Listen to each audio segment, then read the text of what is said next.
she work it. Put a little dip in and let it work quick. Griffey season, seen it all summer. Going fast on the kid like a road runner. All the pressure you apply, never folding under. See I'm smooth as it gets, say I talk butter. Shawty curving, I swerving, she smirking. I pull up, say, Shawty, you moving. She say, Griffey, you say you gets busy, so come over, show how you do it. You know I want it, baby girl, getting on it. I see you. Shake it, twist the dip, and baby girl, I got it. You know I want it, baby girl, getting on it. I see you. Shake it, twist the dip, and baby girl, I got it. See, she know I'm the man. Just a pretty ass nigga like initials with Japan. Too much booty for the pants, getting hot up in this bitch, so she moving like a fan. She working, she moving, she like your age. Smokey's my age or a year older than me. You know what I'm saying? But yeah, we can get into that. Yeah, all right. So thanks for coming in, Fall River Experiment. It's a little dark in here. My fault. Here with a good friend of mine, local hip-hop artist, all-around entertainer. Devin Sanders, his buddy Kendrick Dixon. Now, yeah, I'm going to get right into this, man. Devin Sanders is a pretty white name. What's your nationality, man? Like, so, my dad's African-American. All right. So, and then my mom she's French, Irish, and Portuguese. Oh, yeah. So it's kind of funny because my dad's big. He's a big black dude. Oh, that's good. Yeah. He's a big black dude. You know, my mom's a little white woman.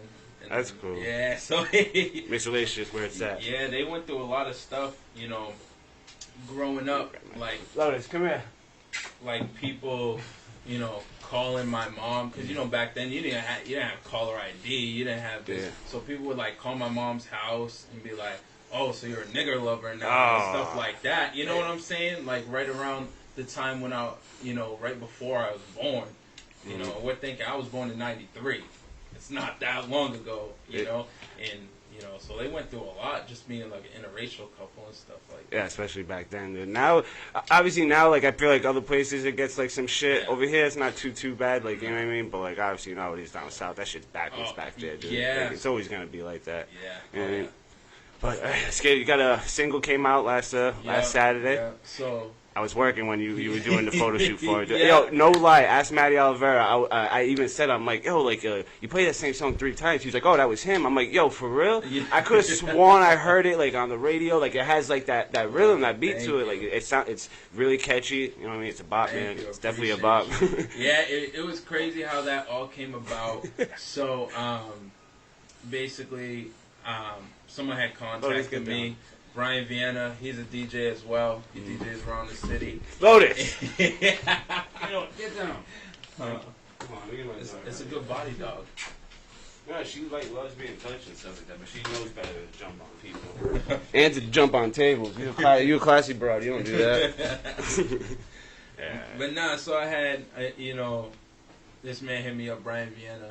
He's friends with my parents and stuff. But he hit me up, he's like, hey, I've heard your name a couple of times from some people. You know, I like your music. I work with this other producer, JR. He goes by The Fifth. And he's like, let's meet. Let's discuss stuff. And JR actually, he has a lot of credits, believe it or not, for VH1, like Christina Aguilera, J-Lo. He's a producer. So I met with him. You know, they're both serious about their craft. And they basically said to me, listen, we've heard people say, yes, I'm serious, yes, this, that, that, and the third. And then, they basically just asked me, are you serious about this? Yeah, you don't want, nothing like comes handed to you. You got to grind that shit for sure, like, man. Yeah, that for sure, everything that you do, like, all your stuff is good quality. Thank you know what I mean? Like, we just met because of Tonic not too long ago, man, and obviously just right away went on your shit, and I'm like, all right. Just met this kid and already like his music videos, his quality is already better than almost a lot of the local artists I see and shit like that. Thank you. Now, play around. No, we don't play around. Shout out to AVN. Yeah, your whole studio. team. Yeah, your whole team, man. They do a good job. Shout you just like from over here, like someone who does a lot of this stuff, man. It sucks, man. I wish I could like get better quality over here too. It's it's tough and it's all about finding the right pieces, right? So one of my friends when I started rapping, he reached out to this other person. who's helped me a lot. He never wants to be named, so we're not gonna, speak his name. He just but you're wants appreciated. To be there. Yeah, you are appreciated. You know who you are. So my boy Tony introduced me to him. He's like, listen, I love your music. Let's go. I want to build behind you. We started going to the studio. It was okay quality. But then my engineer now, Monty at Aviator, Studio hit me up. He was like, hey, let's work. I'm an engineer.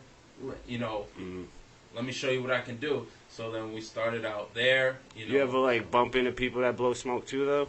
Yes. I mean, it's not like you just met this kid. It's not like this was one and done. You met this guy and it was a wrap. Yeah. So it was like the crazy story about it is through meeting Monty, he had this other friend, that was an artist, and he told me he could do this, that, and the third with my music.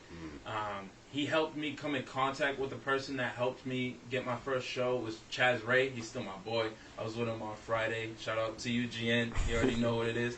And my Boston people. But, the day of the show, he had a falling out with my engineer over something he did. So then he hit me up the day of my very first show and tells me, yo, Doug, I'm sorry. I'm not going to be able to make it. Damn. And that was my very first show. And then Monty, he was a genius. He was able to mix out the dude's verse that I already put on my set list. And then we was able to rock out the show. So yeah, that's the shit that I was like worried about too. Like when I first wanted to do this and get this all started.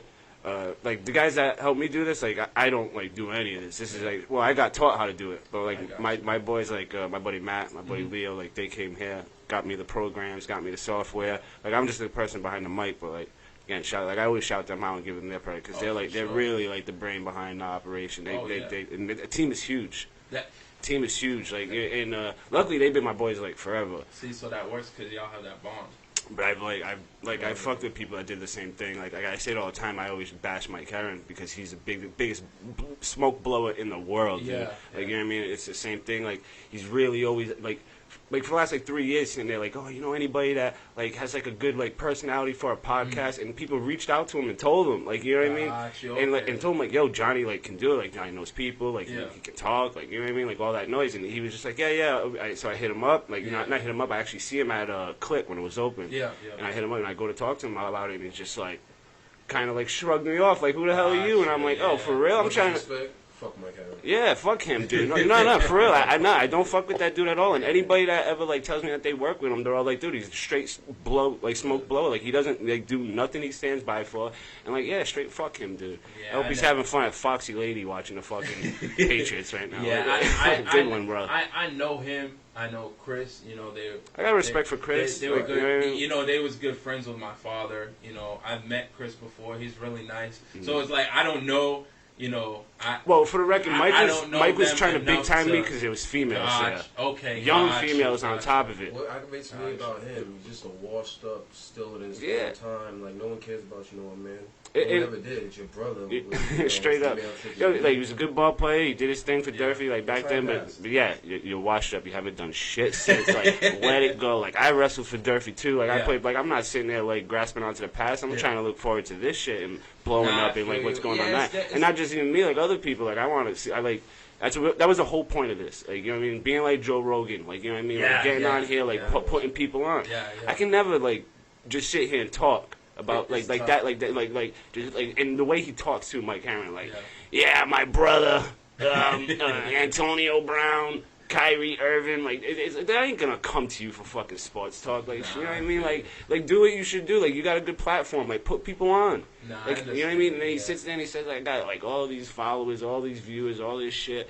Like, you know what I mean? Like, you don't got none of that. You know what I mean? And, like, and if you do, like, put people on. Like, what the fuck? Like, do something with yourself instead of just sitting there, like, give me money and maybe my brother will see your video. Like, I got you. Yeah, like I said, I don't know him close enough to, make my judgments on that. Like I said, I tell people this, like this podcast, him was like the negative factor behind the motivation behind this. Like, you know what I mean? I was like, yo, you gonna shrug me off? Like, so essentially, how Mike was for you, this artist that called out on me the day of the show was kind of like he put a fire under my ass. I went and bought a brand new computer, like all the podcast equipment, like you know what I mean, like really took it serious. Like now my shit's gotta be better than his. Like you know what I mean? Yeah, see, this is the crazy thing. It's all about having the team of supporters. Like I said, like most of my music I work with is all, you know, local artists, local, you know, producers, local engineer. My engineer Monty,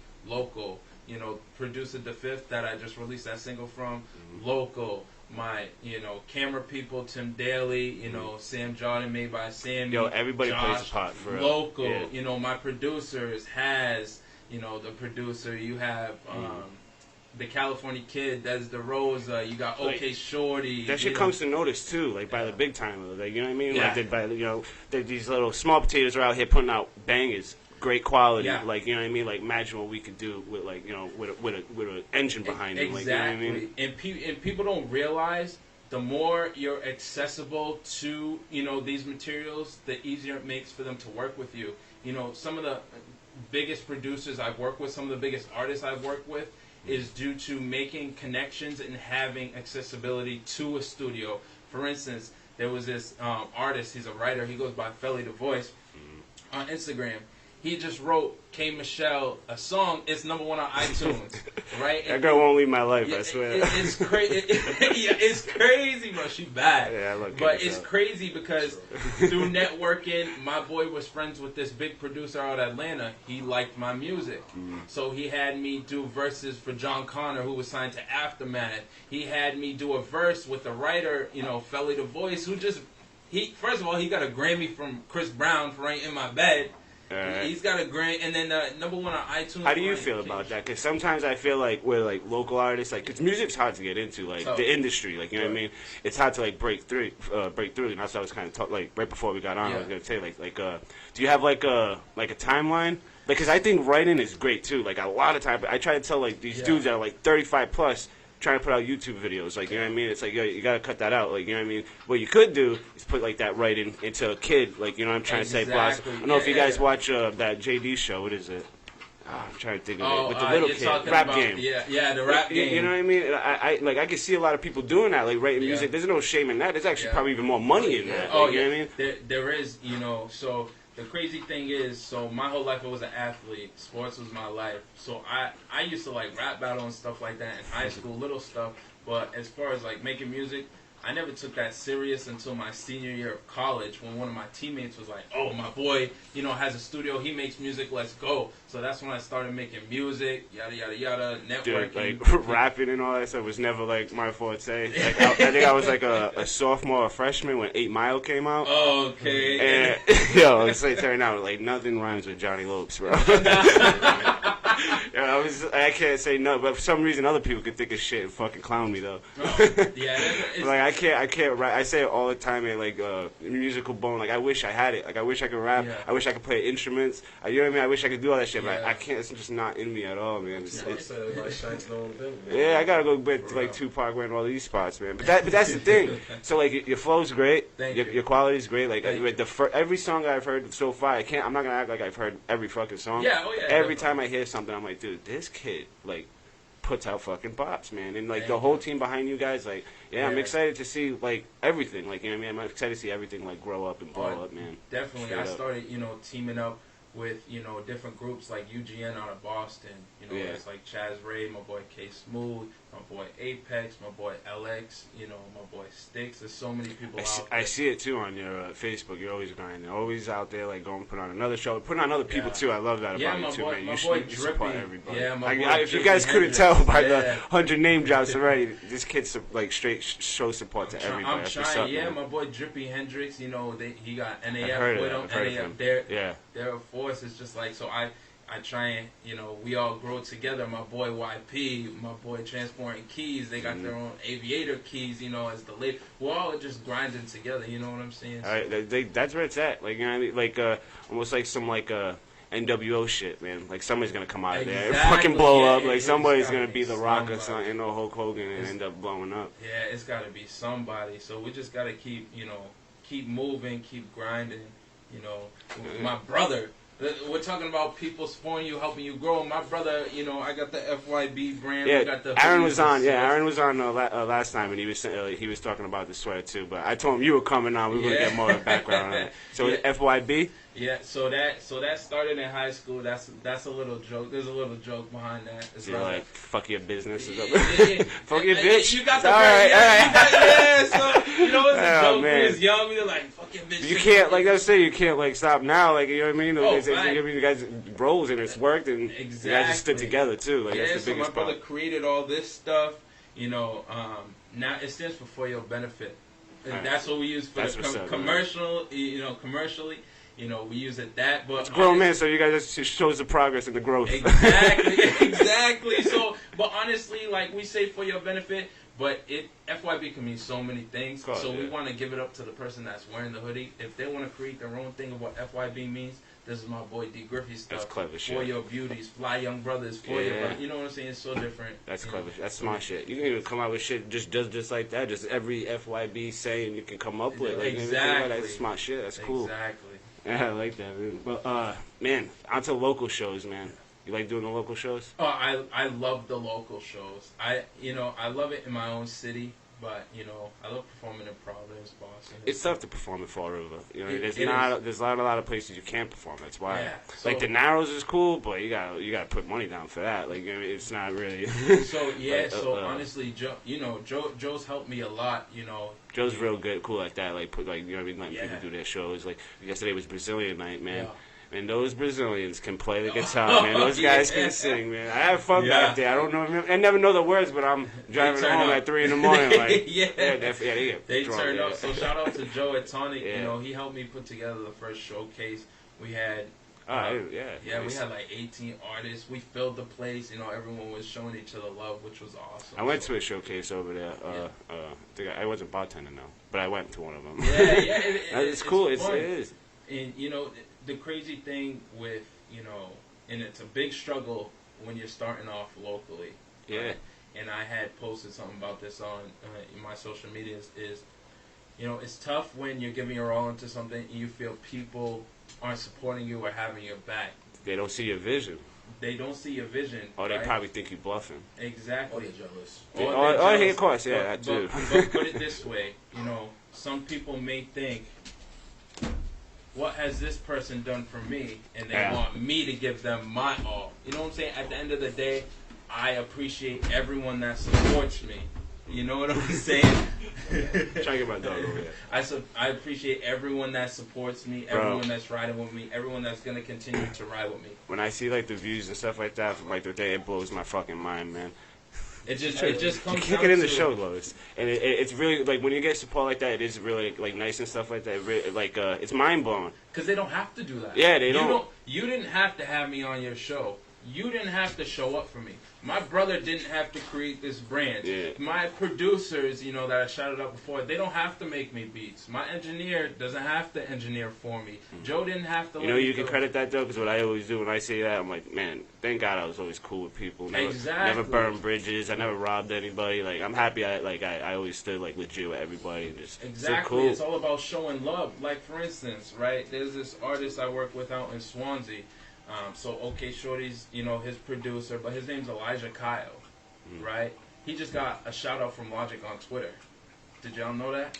That's dope. You know what I'm saying? He's right over there. That's dope. Grinding and stuff like that. But it takes like working with tons of people, helping them helping you in order to grow. And you gotta have the mindset. Make music for those that want to hear your music. Don't try and make music to catch the attention of those that don't want your, Yeah. So what's the goal? Because that's what I mean when I hear that. I'm just like, man, I would imagine you would want Joyner Lucas's attention. Like, you know what I mean? Yeah. So you want him to see you. My first video ever. Because what you're doing right now is like I follow Joyner. I'm a huge fan of him. Yeah. Like, what you're doing now is same shit, same landscape, same steps that Joyner took. You know what I mean? And Joyner got found by Shady. Yeah, it came a real long way, just like you are. Like, you know what I mean? And when it happens, they're gonna be saying the same thing. That's what I'm hoping. I'm starting to behind the scenes. Like I said, I just started putting it out that the artists I have worked with. John Connor, he's signed to Aftermath. He's making a movie. I've heard Drippy Hendrix before. Drippy. I know I've heard that. Yeah, my boy Drippy. He's putting on too. That's the little bro right there. That's my, like if I'm ever headlining a show, that's who I want to be, as one of the people, coming up with me.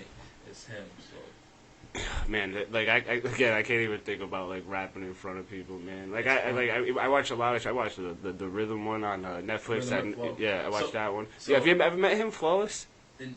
No, I haven't. So the crazy thing is, he's nice, man. I like his shit. He's so dope. And, I was able to relate with him with having a child myself, and just his hustle as a father and a musician is so tough. But the crazy thing is, I fuck around, with a battle league out in Rhode Island. Right. Hip hop is life. That's what they go by and stuff like that. So I actually hit up one of the head people there, Abuelo. And I was like, yo, this dude Flawless is crazy. And he's like, it's so crazy that he had to go out of, Rhode Island to get noticed. And one of my boys, Corey Maynard, sent me a video. He's been doing this since 2011.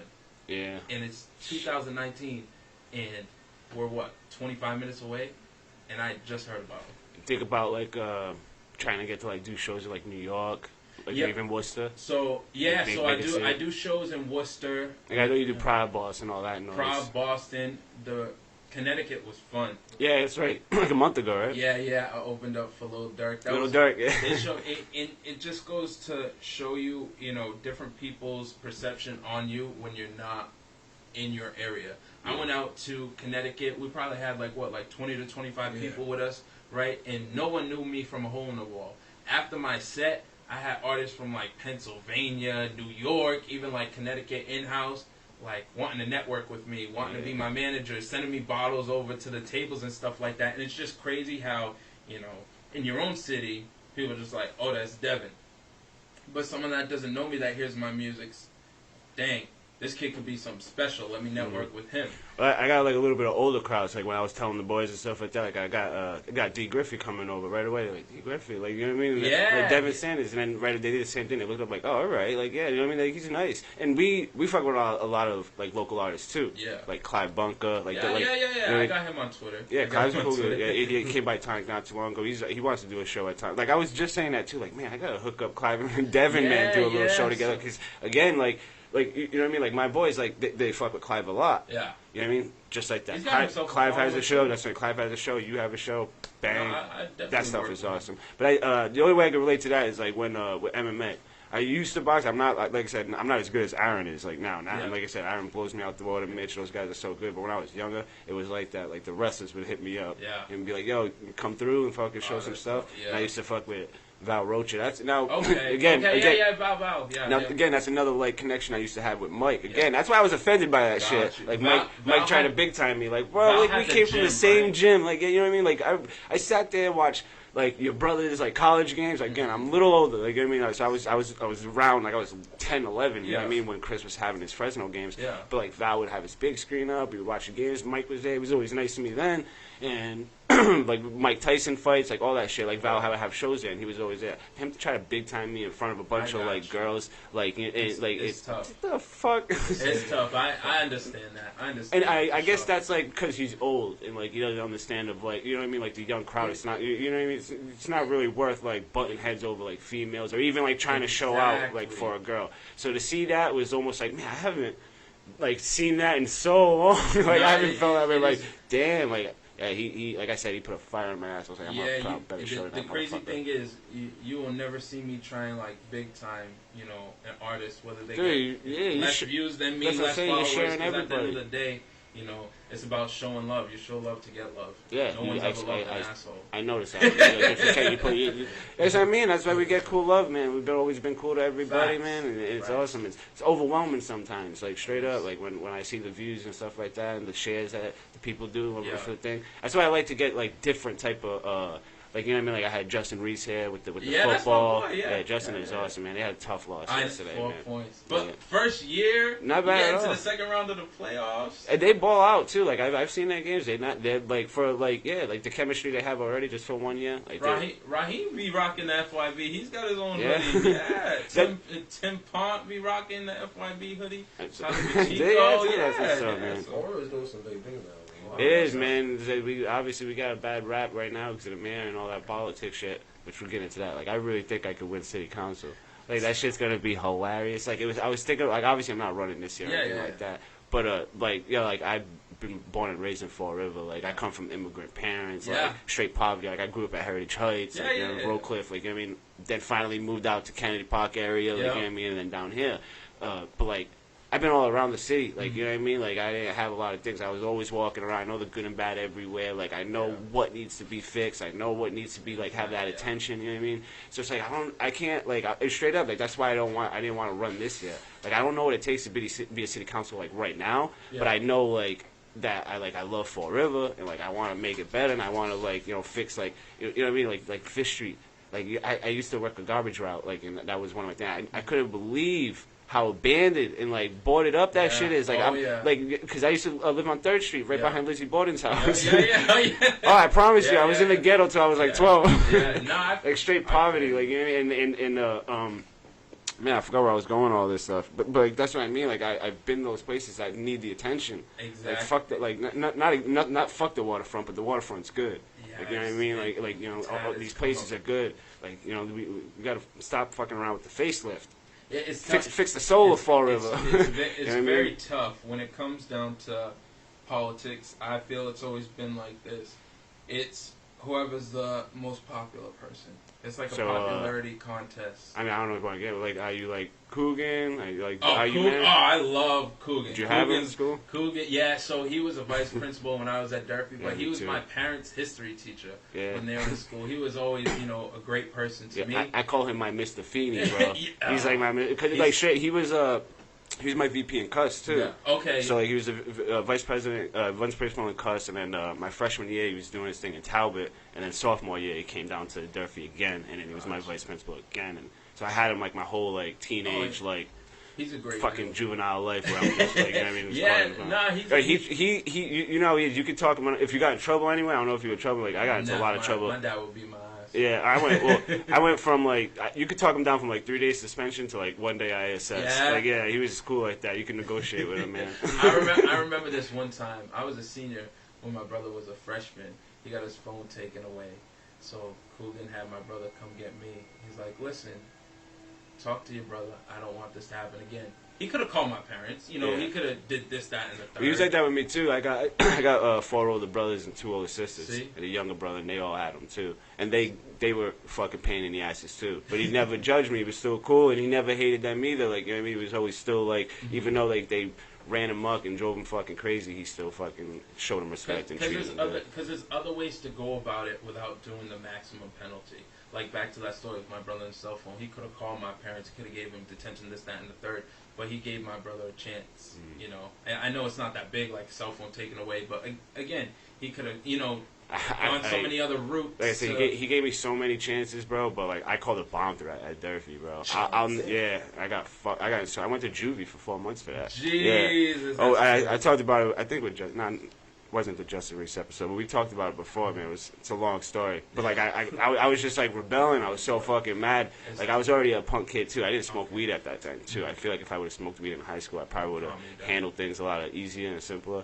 But I wasn't on any type of medication, Adderall, ADD. I don't know what people fucking take to, like, not be a punk. So my main job, I know I'm an artist, but let's be real, I'm not, you know, big time yet. But I'm a social worker. Are you? I work for the city. My friend Allie was here a couple episodes too. She was a social worker too. Yeah, so I work in the city as a social worker. So a lot of, you know, I try and, you know, help the youth.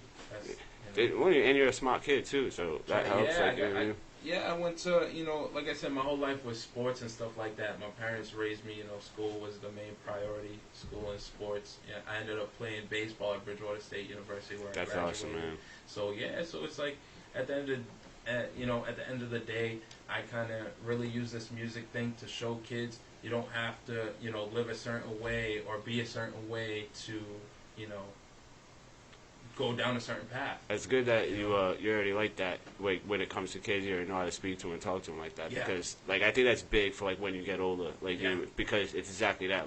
Like you can just straight mold the kid. Yeah. You know what I mean? Into whatever artist you think, like, you know what I mean, is right at the time. So many kids with so much potential. Yeah, and it's like, like a lot of kids, like how old were you when you, like, obviously, like, you always loved rap and all that stuff, but how old when you were really like, man, I'm pretty good at this? So it probably, so in high school, I would see a lot of kids, start to rap. I feel like that's where it usually starts, around high school. Like, that's where, like, people probably start giving, like, love. Like, yo, you got a good flow, you got some good lines, good bars, all that noise. I always say, like, man, imagine if a kid, like, got a hold of that at, like, 10. Like, the rap game, just like, you know what I mean? Just like JD and they do. Like, they're all, like, good. And I think all of them were good, too. Like, well, the ones that won, anyway. They were all good. Lil Poopy was right in Brockton. Yeah, Lil Poopy was right in Brockton, you know what I mean? They had Nova. They even had a female, Mulatto. I like J.I. J.I. the Prince of New York. J.I. the Prince, yeah. he was really good. Nasty. He was funny. Good. He did his thing.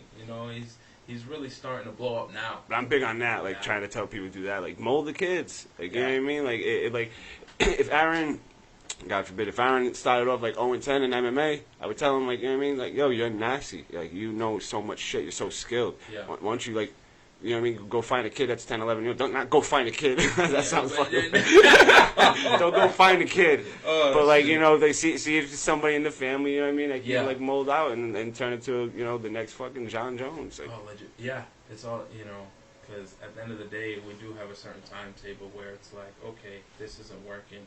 How can I still stay along the realm of what I'm doing, but transition to something else? Mm-hmm. Like, for instance, if I haven't made any big moves, and I've always said this, by 28 years old, a lot of people tell me it's too young, but 28 is young. At the end of the day, I was thinking older than that. I was thinking, like, if you're 35 and you haven't got a hit, you should like, that's what I was thinking. Yeah, so, like 28. So I gave myself, to the age of 28. I started rapping at the age of, we'll say 23, and I'm about to be 26 on Wednesday. Huh?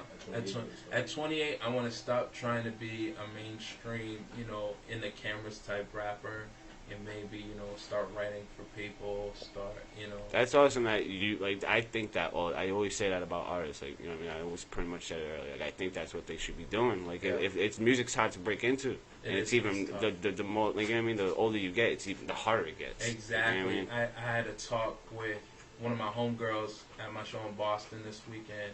Patience J, she's part of, the whole Radio Pushers, which is, they help with, like, the social media presence and all that. That's another thing, too. Like, it's, not only is it hard to break into, but there's so many artists out there. Mm-hmm. Everybody, like, not everybody, but, like, everybody's trying to make it. Like, anybody that's in that, you know what I mean, trying, like, rapping like you, or, like, trying to be an artist right now, like, they're all looking for that spot. They're all like waiting for that moment. Definitely. I seen this artist on Instagram. But at the end of the day, it's all gonna come out of, like, your shit. If your shit ain't good, like, you're not gonna have your moment. Like, your shit is good, your quality is good. Like I said, like, I personally think all that needs to be done is that the big machine to get behind you. Like, that's it. That's what it is. Mm-hmm. I'm trying to build my social media presence, trying to get my music heard, right? Mm-hmm. So you can have the dopest song, but if just your city's hearing it and it's not getting heard into other cities, Forever isn't the breeding place of music. It's not going to get you, millions of views.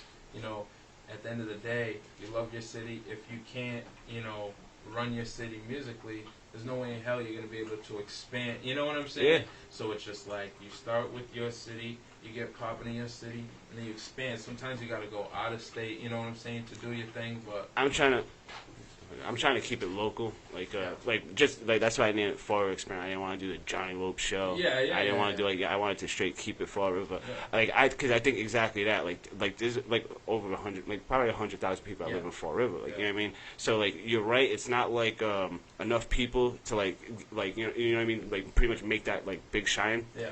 But it's enough supporters. Like you know what I mean. You put out a video and you get 100,000 views. Like, you know what I mean? People are going to see that shit. Exactly. And not only that, it's going to get rendered into, like, other people's, like, timelines and other people, like, you know what I mean? Like, what you shouldn't see and recommended for you, like, all that noise. Because there's some terrible shit on my recommended list. Like, you know what I mean? It is tough that, it's very... The equipment's accessible to a lot of people nowadays. Yeah. So everyone tries to make music. I mean, at the end of the day, if it's something that makes you happy, continue to do it. But that's why I like doing it. Like, everybody wants to do a podcast. Like, there's a lot of podcasts popping out. Everybody wants to like do like their like thing, and it's like I like doing this shit. Like you know what I mean? Like I try not to like force it, or, like spam anybody. I just like doing it. I just like shooting the shit. Like, well, the real will prevail, right? There's a ton of other people that do podcasts such as yourself. but staying persistent, you know, I see you get views. You know what I'm saying? People know you. You put on good podcasts. Again, you're gonna rise. Like I said, you know, I'm a rapper. There's plenty of rappers, artists in general around here. The real ones are gonna rise, and you just gotta keep going with the flow. You ever think about like linking up with a female and doing like a Nelly Kelly Rowland joint? I did do that. So I released I Got It last week. A month before that, I released a song called Talk About You. That's such a radio hit, man. It really is. Every time I hear it, I'm like, dude, I swear, like I've heard this, like driving, like it sounds like, you know what I mean? It has that sound so bad. Yeah, for real. So what had happened was, I mean, I'm getting into the singing now a little bit. You know, you'll see more in, you know, my newer stuff. But that song, Talk About You, I wrote the whole song, and then I was like, dang, I'm not that much of a singer. I can sing, but I'm not a singer like that. So what I did, I called my boy Wanye, and then Simone Cardozo. She has an incredible voice. Wanye, he has such an appearance about himself, and he can sing, and he just has that look.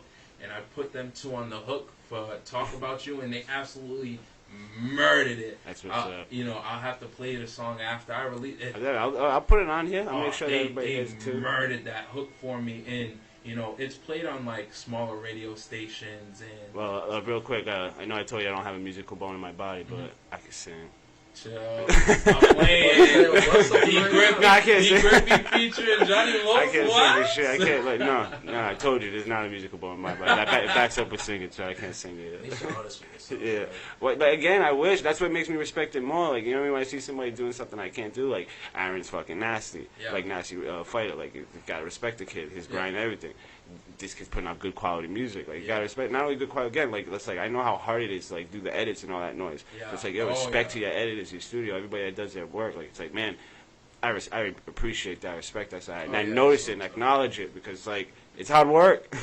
People think it's, like, fucking cell phone shit. Like, you know what I mean? Fucking recording you and you just put on Pick Stitch and then throw it on YouTube. I'm just saying this, though, real quick. Go ahead, I gotta do it.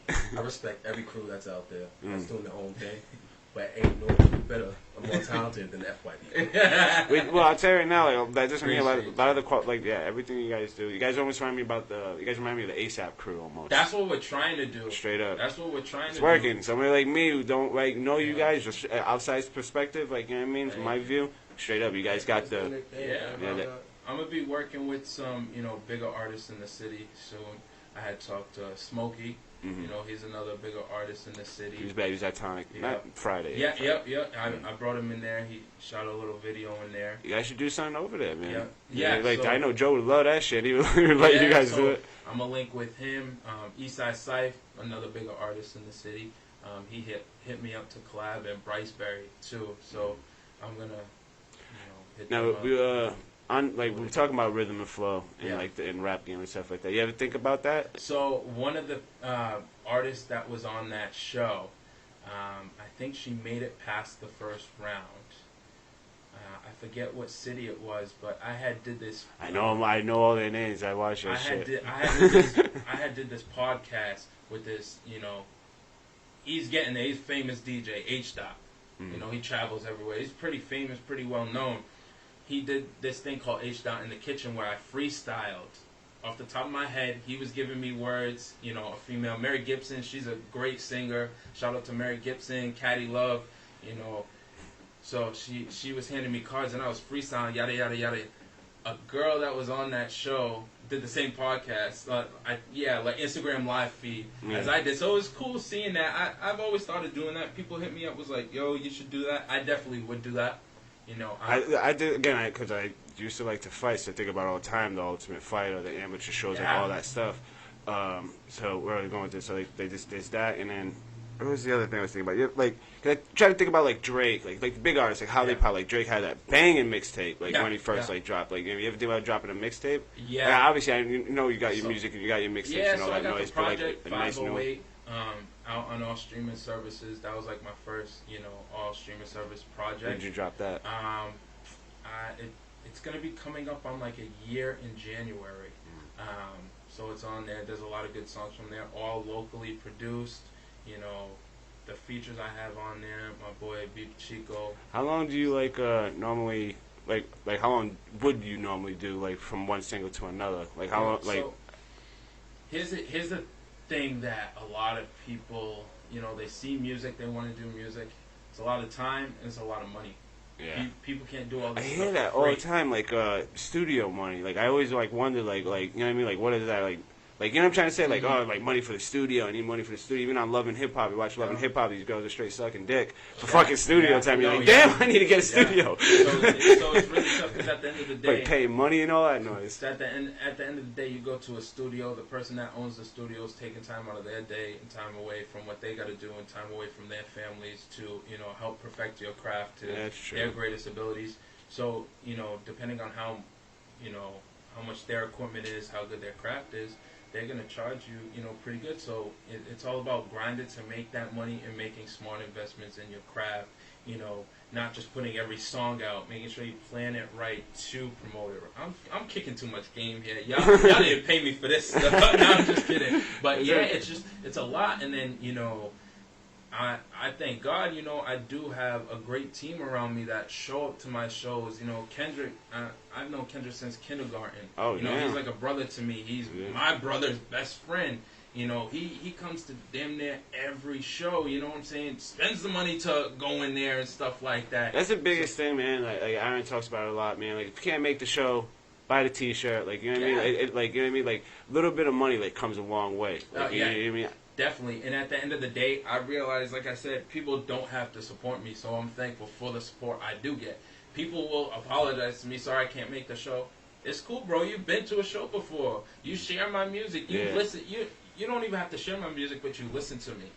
You hit me up from time to time. Yo, keep doing your thing. That's all I need. That's why I like doing the whole network, and that's why I can never do like fucking Mike Herron and be by myself and like hope like people want to fucking hit there and talk to me. Like networking and getting all these different like types of people, different like walks of life. Exactly. Like that's exactly what you want. Like I really, like I said, that's the first thing I did to hit you up, man. I hope like my people like see this and get put onto you and come to your fucking shows. Like even if it's one person, like that's fucking dope. Yeah. I'd be happy with that because it's exactly that. It's like, yo, people need to hear this. Like, this is exactly what, like, you know what I mean? Yeah. I could have had Clive on here. I could have, you know what I mean? I could have had, like, my buddy Ridiculous. Like, it was one of those things where it's like, I need somebody that's grinding. So, like, we keep, like, you know what I mean? I'm sitting here, like, I don't even need to talk.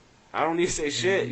Everything you're doing is exactly what I, like wanted, like, in an artist. Like, you know what I mean? Like, show these people that you're not lazy. I don't want to hear, like, I didn't want somebody on here that's like, hey, yeah, I just shot a couple videos down at the waterfront. Nice. You know what I mean? Threw it on. Yeah, that's. We don't play like and then they sit on that one song for like fucking 3 years, and it's like, you know what I'm trying. It's like I seen you grind. Like, you know what I mean? I didn't even really need you to come on here. Yeah. It was more like, I mean, I didn't need you to come on here to tell me. I wanted you to come in here to tell everybody else. And again, I'll put it this way: the whole support thing and working. At the end of the day, you don't need me on this show. It's not like, oh, I need to get D. Griffey or I'm done. You know what I'm saying? I wanted you on here. Exactly. I wanted Aaron on here. Exactly. Like, I wanted Justin Reese. Like, it's like anybody that's been on here, I watch any of my episodes. You're number 11. Watch any of them. Everybody that comes on here grinds. Like, you know what I mean? And that's the biggest thing. It's like, it's the platform of like showing. Like, that's what, like again,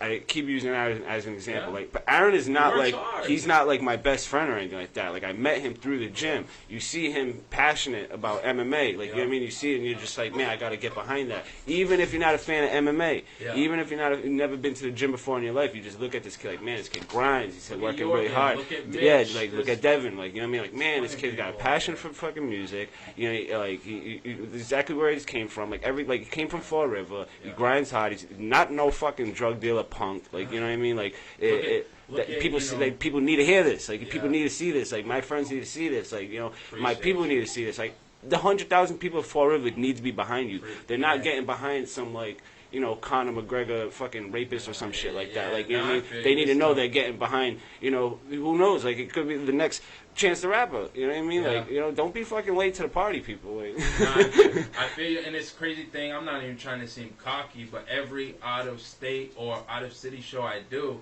there's an artist that, you know, has come up to me that I've done shows with before, and they're like, you know what, bro? You know, you're good. And you know, a lot of people are good, but there's something about you. You just have that it factor. Yeah. You know, they're like, there's plenty of people that are good at that, but you have something about you and your music that just is like this kid's it. And I appreciate the fuck out of that because I'm working my ass off. You know, I just talked to the same day we had that video shoot at Tonic on Friday. The dude that filmed, that video, Tim Daly, he did my first boss shit video with Hype Holla. Shout out to Hype Holla, Chop Black. And shout out to the photography girl too that was over there too. Yeah, everybody that came through. yeah, everybody that came through, like the picture takers, everyone was mad chill, man. Like I love that because I work at a bar. Like, you know what I mean? Like, there's some fucked up people there. Like, it gets really rude people. Like, everybody was so chill. Everybody was mad cool. Everybody tipped me well. Oh, like, you know what I mean? Right away, I hit up Joe. It's like, dude, you gotta do more of that. Like, you know what I mean? Like, they're here at 10 o'clock. It's like all fucking beautiful people. Like, you know what I mean? It's great. I mean, but back to, like, Tim Daly. Yeah, back to Tim. He's a videographer. Notice. He was traveling with Montana 300. Working with, famous people out of Fall River, Massachusetts. Oh, that's like he was in the studio sometimes. Yeah, he filmed the boss shit video. It's like people don't talk about him enough either. He's like, I'm trying to think of Lotus. Come here, cut this shit.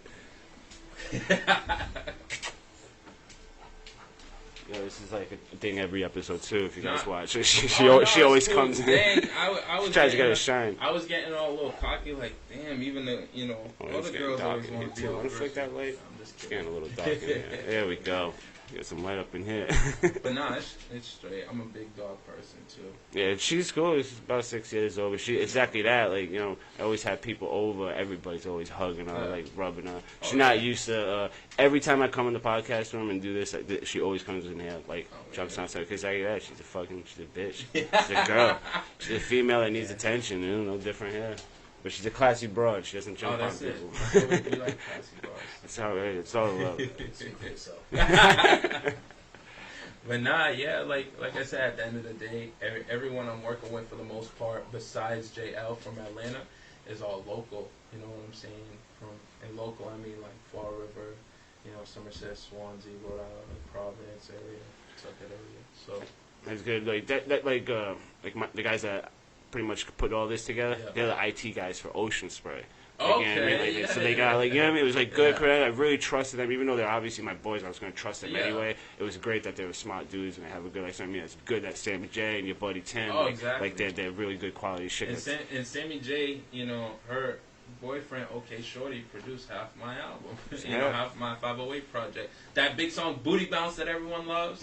That he produced. That Monty engineered it, but the producer, that the beat maker for that song was OK Shorty. I see the ratchets coming out. I feel like Lucy was talking about that one. Booty yeah. For some reason, the funny thing behind that song, I made that song as a joke. I was just relaxed. Let me write some stupid, some stupid stuff. Yeah, that's what I'm saying. If I ever even that's what I mean. I can't even do it. Maybe Little Dicky. If I would ever try to make somebody Little Dicky, nice. He is good. Well, he goes into different ventures, because he does have. He dropped that Earth song, and then he did that Sway in the Morning freestyle. It was really good. Well, yeah, but you get paid.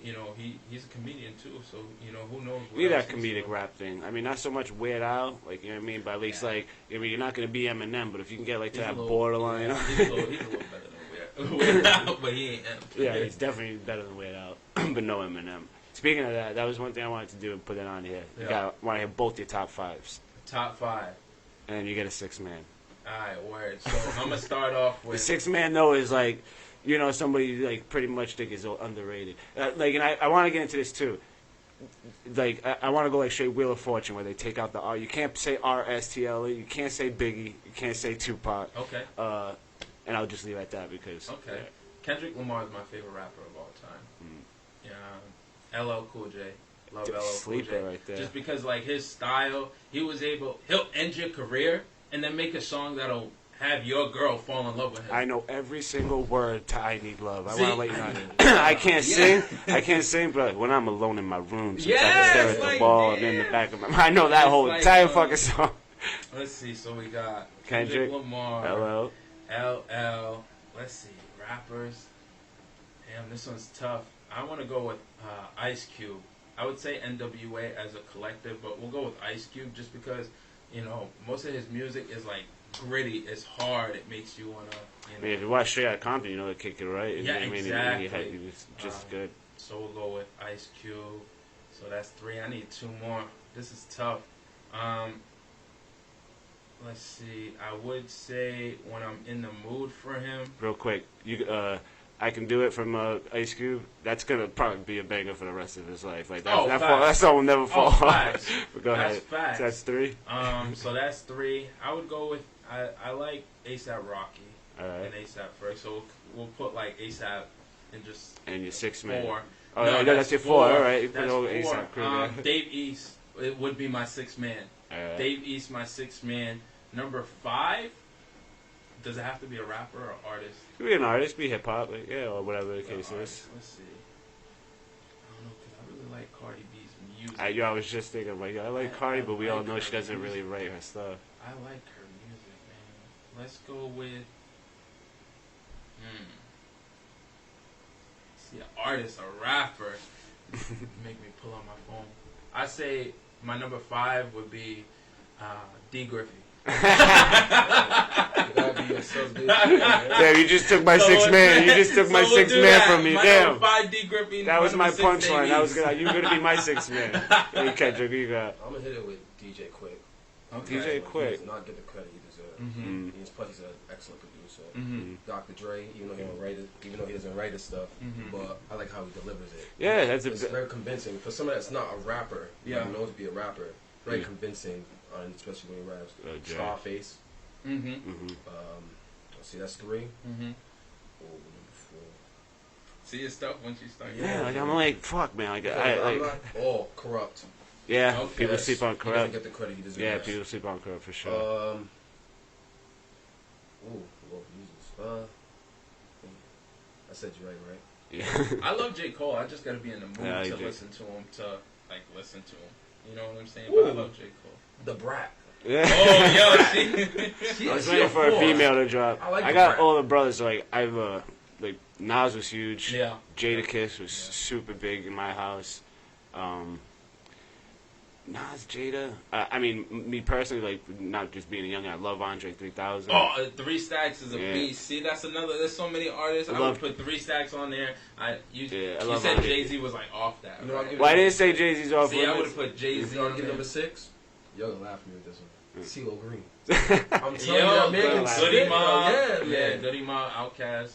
Connection. Yeah, Andre 3. I like Gambino a lot. He's a beast. Yeah, I like Charles Gambino a lot. Yeah. I mean, if I have older sisters too, so like I thought MC Light was pretty good for a few. Cause I want to throw a female in there. MC Light was cool. Queen Latifah was cool. Lil' Kim was cool. The girls were alright. Lil' Kim. Kim's the GOAT.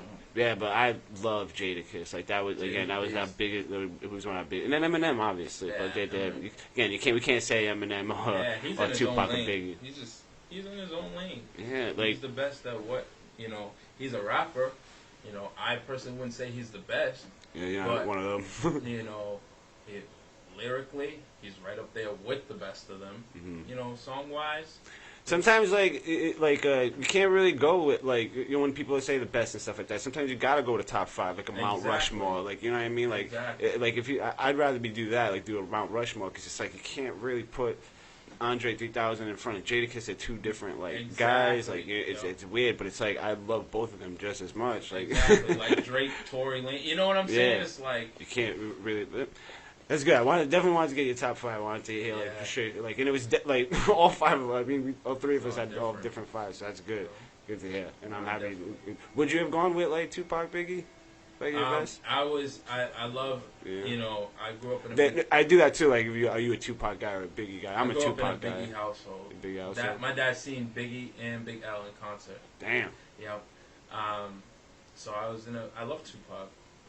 Yeah, I got to deal with my brother. My brother still talks about the Up in Smoke tour. Yeah. With Eminem and Snoop and Dre. My brother would come back from New York. I was just watching when they performed, what's that song, Still Dre? Yeah. And you see all people that put their head out. I was like, damn, that. Whoa. That's what I want one day. That's my goal is to, when I can go to a show and not have to sing parts of my song because there's people in the crowd singing it. That's huge. That.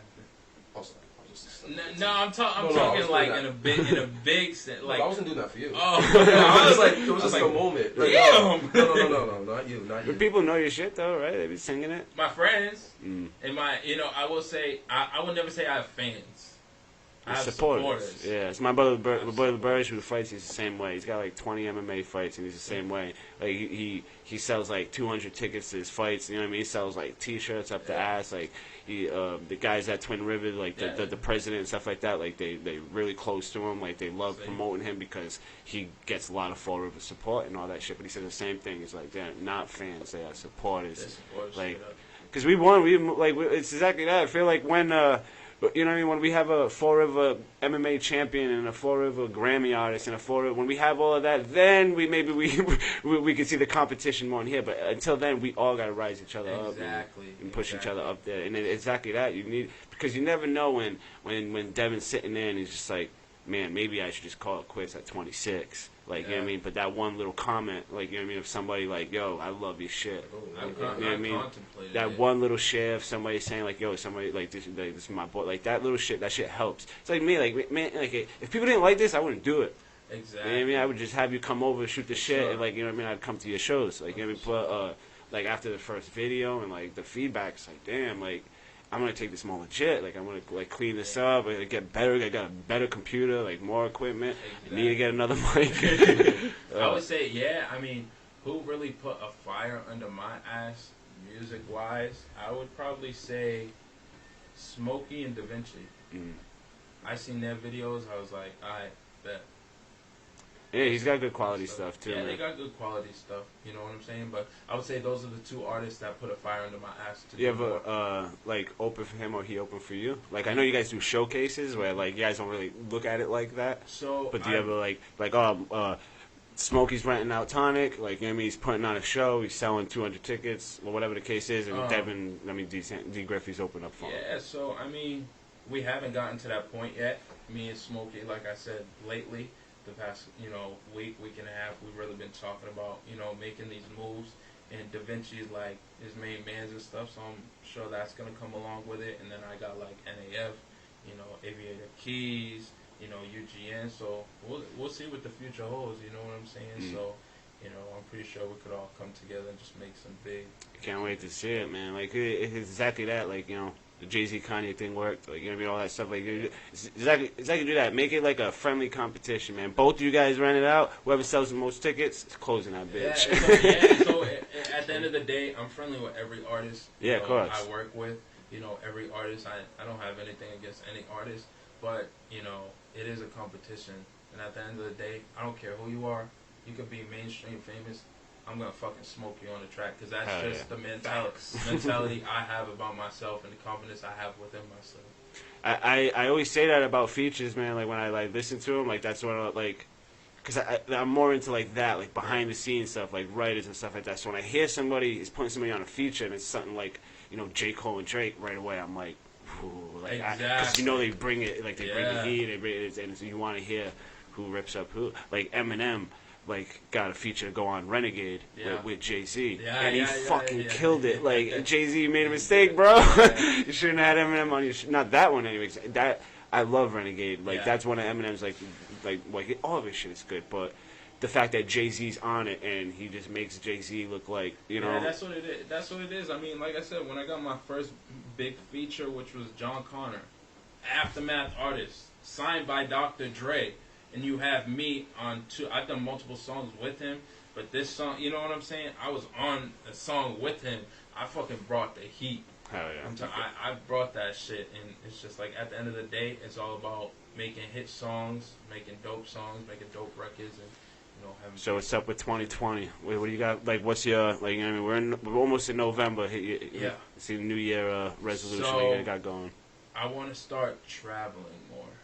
It's big. Now that I'm starting to network with a lot of bigger names who, are telling me they recognize, a lot of talents I have that want to help me get heard. I want to start traveling more. Got your eye on any place? I want to go to Atlanta. Yeah, it seems like the spot right now. Yeah, it's like the new Motown. Yeah, my boy J.I. Watson, he wants to bring me down to Atlanta to work with Yaya Flawless, which is one of I would say probably the biggest Asian female rapper out right now. She's really dope. So work out there. My boy JL, he's got Keke Palmer, Travis Porter, Twister credits. I've never met him, and we do all this work, and he's the one that put me in touch with the Felly, the voice that has the Grammy and the whole K Michelle song. He put me in touch with John Connor. You know what I'm saying? So it's like I want to meet them. And then over on the West Coast, my boy's mother, Miss Cabral, respect, love you, girl. She's helping me get her in the West Coast with. Speaking of Tupac, the old Outlaws PR team started their own label. I know a color. I know this Gaddafi is. I'm trying to think of like the rest of the Outlaws, man. Yeah. But like he was my favorite one. That's why I only remember him. What is it? Didn't one pass away? Did Owen? One of them. What? Yeah. Oh yeah. Oh yeah. Like there's I believe the one that was like one of them was really involved in Tupac getting killed got killed. It was the skinny one, right? The tall skinny. Braids? Yeah. I think so. Well, cornrow. No, actually, not even cornrows. He had the French thing going on. Yeah, looks like I'm Vlad, something on Vlad, and it was the Outlaws, because one's a devoted Muslim or something. Yeah. Or something like that. And But yeah, 2020, I expect to be a huge real quick, I love that. Like at that time with the Outlaws and the Wu-Tang and the Bone Thugs, dude, like they're saying that people slept on the Outlaws, but they were actually pretty dope, man. Yeah.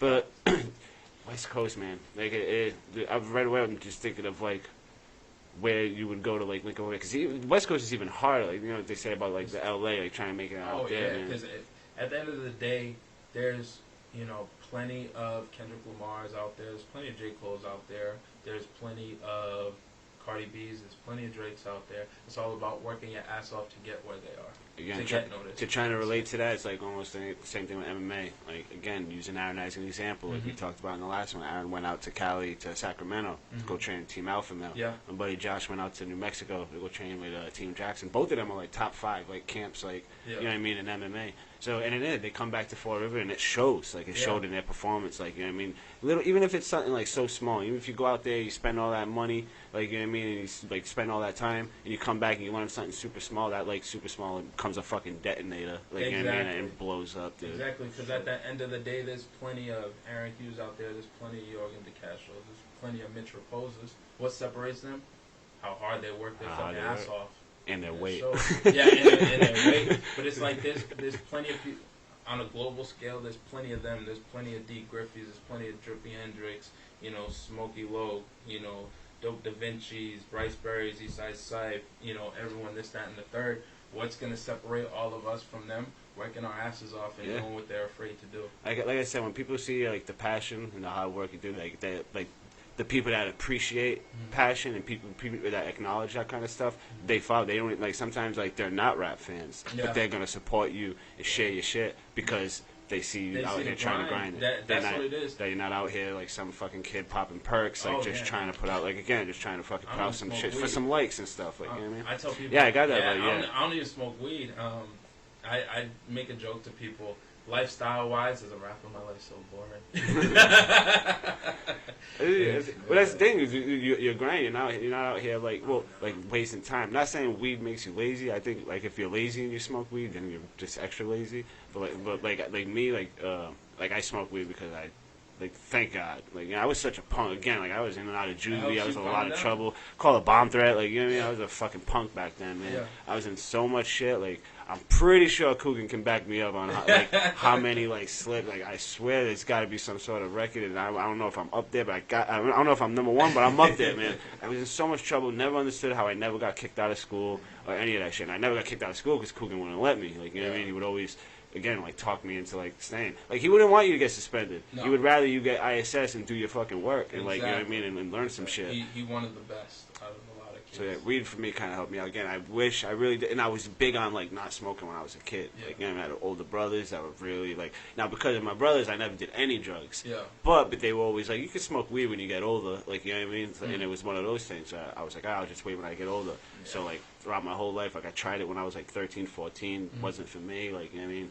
Then when I got out of juvie, that was the thing. Everybody wanted to smoke, everybody wanted to party, and I'm I'm on parole. I'm getting drug tested. I can't do anything. If you ask, Kendrick at my shows, everyone will always come up to me. Devin, you okay? Yeah. Is something wrong? No, I yeah, just be joking. chilling. All my people's is having fun. I'm gonna perform. What else do I need? You're a low-key bartender, too. That too. I'd be like, I'll turn my back, I'll be doing a call, I'll look over at Devin. Hey, Henny and this. I'm like, go ahead, dude. Just say, if they say Henny and Cran, just Henny and Cran. Yeah, because I don't know. Sometimes, the bar be getting, like, packed. So I'll be like, all right, how much of this do we need to end? How much of that? And the judge is just like, just 2 seconds of this or 3 seconds of that. And Fill what you gotta fill. Yeah. Low-key bartender, too. I don't know. Like I said, I started rap really late due to sports. I was a college baseball player in Bridgewater State. What position? I was an outfielder. Right. I was a pitcher and outfielder. I was a terrible second baseman. Really? Yeah. I played second base. But I played second base, but like I'll never ever say I was good because even when I played, man, the kids are fucking nasty, man. I think every time like somebody stole, they would love stealing bases on me because like I would be so happy to catch the ball when the catcher would whip it. I would just be like, all right, nice. I would forget to like do the tag. Like, hell yeah, I caught it. This fucking kid's throwing it 100 miles per hour, and I caught it. And this kid's like still sliding. I'm like, oh fuck. I mean, look at, there's a baseball player that got drafted out of Griffey. Now he's working for I think the Tampa Bay Rays. Yeah, Organization. Brandon Gomes. I actually went to his game. He actually, like, I know him personally. He sent me tickets. I had nice dugout seats, bro. Third fucking row. So we had our own waiter and everything. Yeah, but it was Red Sox. I think I had to go all the way over just to talk to him. The only thing that sucked is that he didn't even play the game that he got me tickets for. Yeah. But it was cool as hell. It was one of those things where he's like, all right, just show up at the box office. Like, tell him your name. I'm like, all right. Showed up, 4 tickets in a little envelope. I'm like, what the fuck? What if somebody would have came here and said, John? The crazy thing is though, back what we talked about, he's one of those that had plans after baseball. Yeah. He has a degree from Tulane. That's not no chump school, you know. He has a degree from Tulane. He made the majors, first of all, which is incredible. In his life after baseball, is he still involved with baseball? It's like huge. Agents and all that stuff I've heard about it's him. big, so. because real quick, he's not the only one in Fall River to get drafted in MLB. Like, there's another guy. I was gonna say I didn't want to put Buster's name out there, but like he didn't do what Brandon did like after baseball. Still made it. You get Buster actually came over like I would say like 2 years ago. He's a good dude. Yeah, he's been cool. Smoked a blunt. In men's leagues and stuff like that. Yeah. He's always been respectful. He's a really, really cool dude. You know, God has his plans for us. At the end of the day, you know, he's living his life, and at the end of the day, he can say, you know, he's done something none of us have to do. I mean, again, like if you like, I tried it. Yeah. I'm not good at it. Like I wasn't good at it. So if when I see people like do something I'm not good at, I respect it a lot. But look at you doing this. Yeah. I couldn't do this. I mean, again, it's on the other person a lot. Yeah. Luckily, like I don't even know how to like put the social. I had a lot, like all my brothers and sisters. I had a lot of brothers and sisters, so they had a lot of friends. So ever since I was like 5, like I always had like people over the house. Yeah. Social skills were always all right. Talking to people, holding a conversation, all that shit. So even when they moved on, like I always had my friends come over and random people. Like, I mean, man, I want to say like this house, like this third like fucking North Main house, like. I've probably had over like 2,000 people come to my house. See, that's great. Yeah, it's just like over. Like I've been living here for like 15 years. Okay. But like yeah, like when everybody comes by, yeah, I'm like especially when I turned 18, that was the big. Like I'm like really big on that. Like people coming by, smoking a blunt, pregame here before the like. Then we would also come. Like I always have my own place, so we'd always come back after the club, and it was always cool. And again, like when I got out of juvie, I don't know if there was like a surge of people that wanted to hang out with me. It was like I was gone for 4 months, and they miss you when you're gone, bro. Like, I promise you that. Like, you know what I mean? You might not think that, but when you're gone, they miss you. And I came back, dude, and it was exactly that. Like, everybody wanted to smoke. Like, everybody, and that's what really got me. That's why I turned into a pothead, because I promised everybody, like, when I turn 18, when I get off parole, like, I'll smoke with you. And then for like a year straight, I never had to pay for weed. Like, I took everybody on there to go, like, yeah, you said you want to smoke? Like, yeah, and smoked. And, and it's just like this, though. Like, you know what I mean? Like, I smoked before you guys got here. So you just conversate, learn more about people. Like, you know what I mean? It's like I tell people that too. Like when I have people come on podcasts, I don't want to like talk to you about what we're going to talk about. Exactly. Like I want, like you know what I mean. I want to talk about the approach. Like say, hey, I'm gonna play your jam in the beginning. I'll replace my song with your song. Let people hear it. Like that. I want to do that. Like let you know that noise, but I don't want to. I want it to be natural. Like you know what I mean. Like well, I want to learn more about you myself, just with everybody else. Like you know what I mean. Like I said, like because I'm getting more into that now. Like you know, like approaching people and hitting people up to come by that I don't know. Like, for sure, you know, because we know each other. We're boys. but you don't know me like that. You know what I'm saying? You don't know the behind the scenes. And my word, like I know local artists, and they hit me up, and like, and it's like, dude, like you know what I mean? It's like I want exactly this. Like, let's use each other. Like, I want your followers. Like, you want my followers. Like, let's just use that to spread it out. Like, you know what I mean? And it's not only that, but it's like that with everybody. It's not so much just you. Just whoever the opposite person is, like, it's exactly that. I want their eyes to get on my shit too, and I want my people's eyes to get on your shit. Yeah. Like, it's really like I guess important, like, you know what I mean, like, because for support. Exactly. Like at the end of the day, I just had this talk with 2 other artists. They're my boys as well. They're both dope artists. C. Riley and AP. Where I was going with that though, like, but that's what, again, like, that's why I hit you up. It was exactly that. Like I get from people hit me up and they want to come on, local artists, local fight, like they like whatever, all walks of life, like, you know what I mean. And I really like take my time on like wanting to like put like really like I looked at your shit, like I went on your Facebook, looked at your pictures, went on your YouTube, looked at all the videos, looked at the people you're working with, and it's like, yo, like he's gonna have something to talk about, like, you know what I mean? Instead of like somebody hitting me up like, yo man, like put me on your show, like I would be good for your podcast, and it's like, no, you, I would be good for your shit, like, you know what I mean? And I'm not trying to be cocky or anything like that, but it's like, I'm not trying to have a 20-minute fucking conversation. You know what I'm trying to say? Like, I could be playing Call of Duty right now. Exactly. You know, my boys are all waiting for me right now. Like, but it is, and it's but I want to put on the hard work, the passion. Like, I want people to see that shit. And I want to learn more about you too, like, you know what I'm trying to say. Exactly. Like, we've gotten cool over the last. Every time we see we talk, we laugh, we have funny conversations. It's awesome.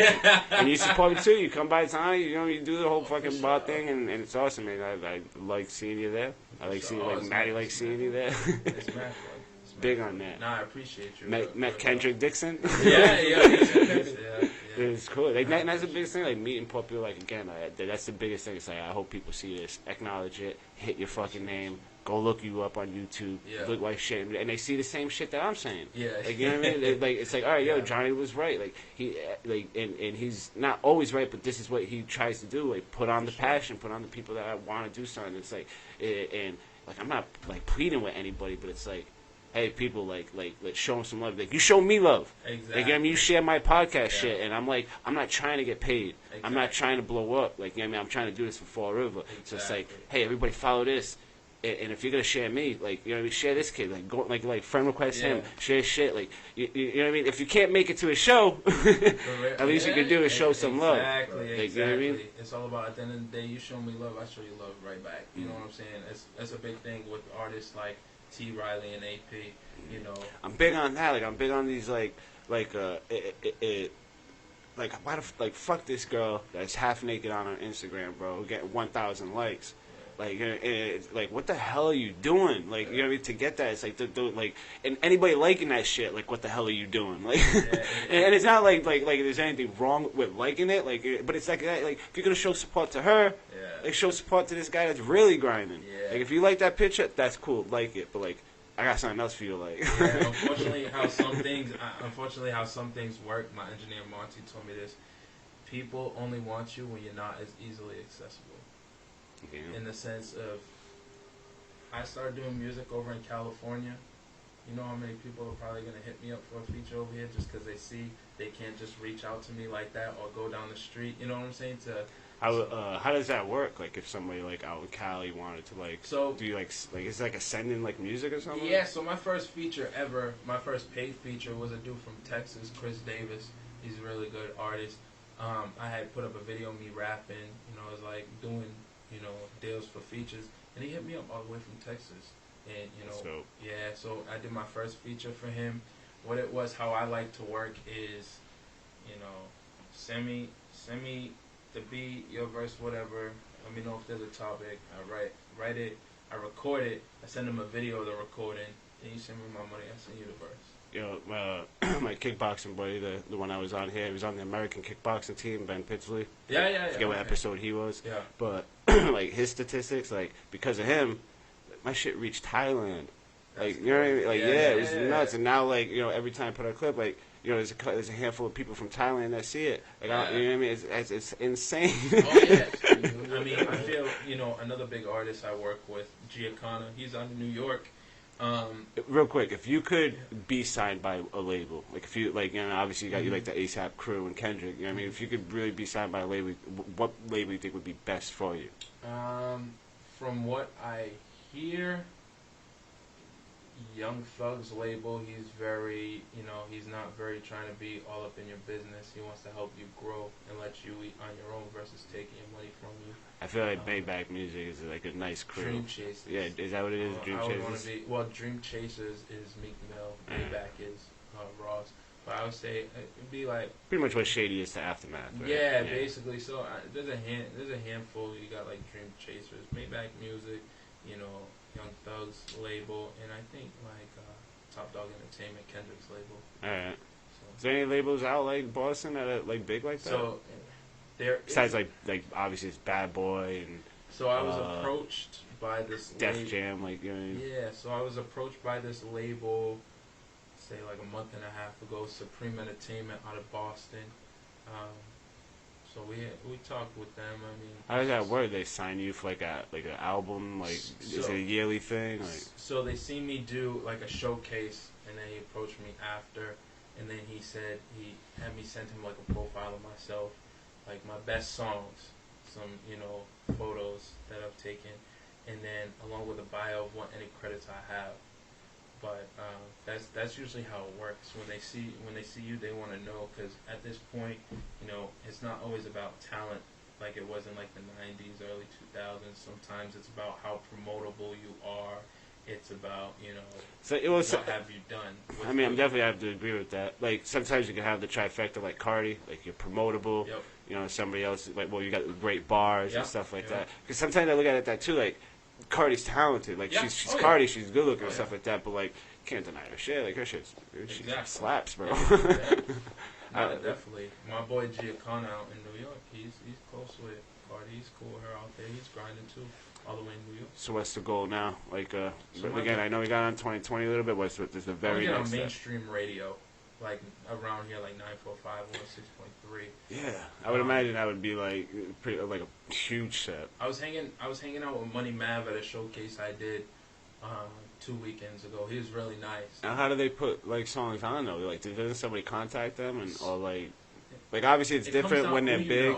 Who you know? If the song's big, then who you know? Because I've had friends that got played on the radio based off of they knew someone who knew someone with the radio, and like, yo, do me this quick favor. But it all depends. There's so many different avenues you can take. I mean, I seen this interview where someone says like $200,000 to get on the radio. I got emailed by 106 to do an AM show. That'd be sick. Yeah, but they like wanted me to finance it and shit. Like, See, I didn't really have the money for that, and then I told them that like I don't like. Is there like an aid or something that like you guys use? Like, because I've never done anything like that. And I'm just like, that's crazy that. That's like what you got to do to like get a radio show going, and then what they tell you is like, oh, you got pretty much you get that money back and then some more on advertisement and all that noise. And so when I heard that, I was like, oh, that's cool. Pretty much let me get my clout up. Like, you know what I mean? I had to turn it down though, but it was exactly that. It was like an AM show for like 8 o'clock in the morning, like all that stuff, and I was wicked interested. I went out to. I think it's the Seekonk. I went out to like the studio and all that stuff. I met all the people. It was cool. Like they laid out a contract and everything. And then I was like, well, I don't really have the capital for this. Like, but straight up, it was like $3,000 they wanted from me on the spot to have like for a 1 year contract. So you gotta save your money. Yeah, pretty much save your fucking money. Thing. I mean, I don't know if I would have took it anyway because it was an AM and it was like 7 in the morning. But right away, I'm like, damn, if that's like an AM show for 7 and 8 o'clock in the morning, that's prime time. I would. Really? Because I would say I would imagine like FM people for like during like the afternoonish they must be dropping like mad money to finance that shit. I feel like morning because put it this way, right? That is true. I only do really listen. If I ever do listen to radio, it's in the morning. I'm grabbing coffee and all that noise. Unless on weekends, it's like the whole. But regardless, I didn't have the capital for that. Like, and even if I did, like, it would have been like, huge investment. It would have been really. But this is how I looked at it. Like, this is a fucking $2,000 computer. Like, exactly. You know what I mean? And like, a lot of this stuff is expensive, but it was an investment. Like, myself, that's what it is. I definitely didn't want to take like nobody's studio. Like, you know what I mean? Like, that's exactly what Mike Herron's doing right now. Like, he's telling everybody, like, if you want a fucking podcast, if you want a show, like, come to me, hit me up.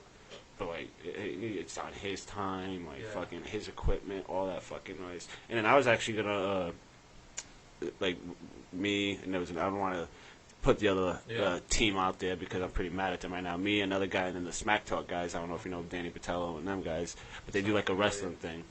And pretty much I wanted to be under one umbrella. I was gonna really lease out an office down right next to City Hall. Okay, And I was gonna have all my equipment in there, almost do the same thing as like Mike Herron, but give my partners the fucking keys, like, and give them the respect of like using my fucking equipment and all that noise. Like that's not the case over there. Like, you know what I mean? Yeah, that's tough. It's always tough. Investing in yourself is the fucking way. Like, you can't do, like, you know, you can't really depend on nobody. Like, I wish I could tell you to buy your own studio. Yeah, but I know that shit's crazy so much money. Work. That's a lot of work, and it's so much time to take.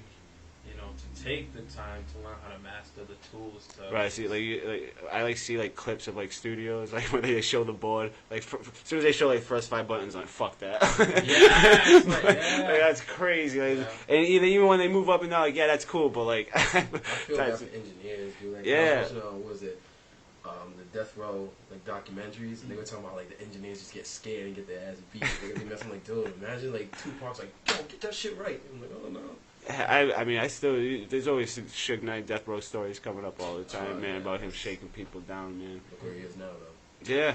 I mean, yeah, he's in jail, and fucking Ray J owns Death Row. It's a cutthroat business, to be honest. It's tough, man. The deeper you get into it, you know, I don't want to scare anyone who's, you know, still trying to strive for it, but it's a real cutthroat business. Yeah. I've learned, it's very cutthroat. But it's tough, man. That's why it was one thing I wanted to get you like on here and talk about that. Like, it's wicked tough to break into the music industry, but you're young, you're real young, and you're talented. Your shit is fucking good. Right. Your shit bumps. Your quality's great. Like, you know what I mean? So like, of course, again, it's only one of those matter of time things. Like, there's so many. Again, like, no disrespect to anybody else that's putting out their stuff, but like, you're the package. Like, I could, again, I don't want to put anybody on the spot, but I could have hit up other artists. Oh, of course. And other artists hit me up, and I was like, nah.